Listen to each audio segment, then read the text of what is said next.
राम राम मंडळी. तर आज रविवार होता. सकाळच्या 8 वाजले होते. तर हे बघा, आमच्या इंग्लिश मॅडम अजून झोपीतच आहेत त्या. आणि विरोधाचं प्लॅनिंग काय वेगळंच होतं. बरोबर ओळखलं, आज होती बिर्याणीची पार्टी, ते पण आमच्या द्राक्षाच्या बागेत. म्हणून सकाळ सकाळ भांडी पोचवली रानात आणि 11 वाजता जाऊन पार्टी चालू केली. चुलीवरची बिर्याणी म्हणले की लईच जबरट. त्यातल्या त्यात आमच्या मिस्टर इंडियाने बिर्याणी बनवली की मग नादच खुळा. आज आमचं मिस्टर इंडिया लईच मूडमध्ये होतं आणि बाबांपेक्षा जास्त इंग्लिश मॅडमच मूडमध्ये होती.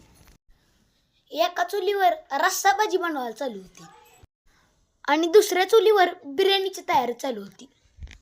तासभर आबदल्यावर झाल्या दोन्ही डिश तयार. मंडळी काय सांगू तुम्हासनी, लईच गमगमाट सुटला होता. मग बागेत गेलो आणि वॉश बेसिन खाली हात धुवायला चालू केला. हँड वॉश बी तिथंच होतं. मग घेतलं हँड वॉश आणि चोळायला चालू केलं.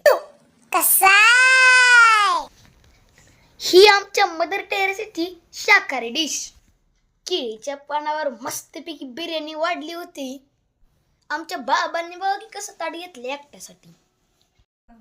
आणि आमच्या इंग्लिश मॅडमला काय दमच निघत नव्हता. कधी एकदा ते बिर्याणीवर तुटून पडती असं झालं तिला. हिप हिप हुर्रे केलं आणि मग तुटूनच पडलं त्याच्यावर. आणि मस्तपैकी लिंबू वगैरे पिळून घेतलं. सगळ्या रानात गमगमाट सुटला होता. मग उचलला जिशिबीचा खोऱ्या आणि डुबवला बिर्याणीत. तसाच ढकलला तोंडात. आणि बघतो तर काय 5 मिनिटात पहिला लॉट संपवला. और बाबा को मैं बोलिया, देऊ ना मुझको, आप ही अकेले खा रहे हो. मग बाबा ने मुझको एक के ऊपर एक 2 पाला डाला.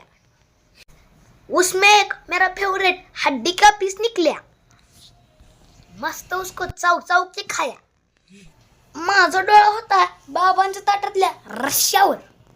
मग म्हणलं बागाव एक फुरका मारून. रस्सा बी लई जग झालता मंडळी.